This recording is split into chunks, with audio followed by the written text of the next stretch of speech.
CAA यानी नागरिकता संशोधन कानून देश भर में लागू हो चुका है। 2019 में जब यह कानून पास हुआ था तब इसे मुस्लिमों के खिलाफ बताकर लोगों को खूब बरगलाया गया था। दिल्ली के शाहीन बाग में लंबा आंदोलन भी चला था। देश के कई इलाकों में सांप्रदायिक तनाव भी भड़का। हालांकि अब जब CAA का नोटिफिकेशन जारी हो चुका है और यह साफ हो चुका है कि CAA किसी की भी नागरिकता ले ही नहीं सकता, दूसरा यह भारतीय नागरिकों पर लागू भी नहीं होता, इसलिए इस बार CAA को एंटी मुस्लिम कहकर विरोध करने का एजेंडा चल नहीं पाया। लेकिन कुछ इलाके हैं जहां वाकई CAA का विरोध हो रहा है और यहां नागरिकता संशोधन कानून का विरोध करने वाले हिंदू समुदाय के ही लोग हैं। हम बात कर रहे हैं असम की, जहां CAA के खिलाफ स्थानीय असमिया लोग विरोध प्रदर्शन कर रहे हैं। बता दें कि असम में सबसे अधिक बांग्लादेशी शरणार्थी बसे हुए हैं। इनकी आबादी 20 लाख बताई जाती है। असम के लोग लंबे समय से ये मांग करते रहे हैं कि बांग्लादेशी शरणार्थियों को राज्य से बाहर निकाला जाए।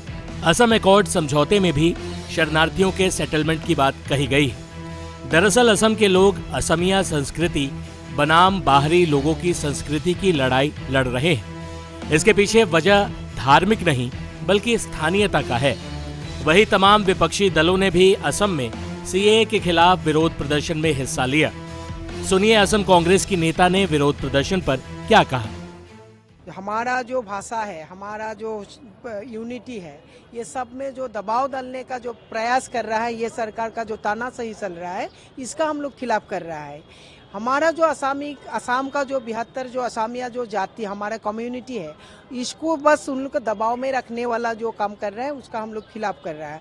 हमारा या जो यहाँ का जो असम का जो इरोशन में जिसका गृहहीन जो परियाल है, जिसका वो भूमि नहीं है, इन लोगों को सेटलमेंट नहीं देने के मैंने ये पहले उन लोग दूसरा कंट्री से वो लाके उन लोग को जो सिटीजनशिप देने का जो चुनाव का जो ये जो रिलीजियस मेरू पोलराइजेशन करने का जो कर रहे हैं उसका हम लोग खिलाफ है। और कोई भी हालत में हम लोग नहीं मानेंगे। वो का प्रोटेस्ट हम लोग करके जाएंगे और सरकार का जो तानाशाही ये बर्दाश्त नहीं होगा।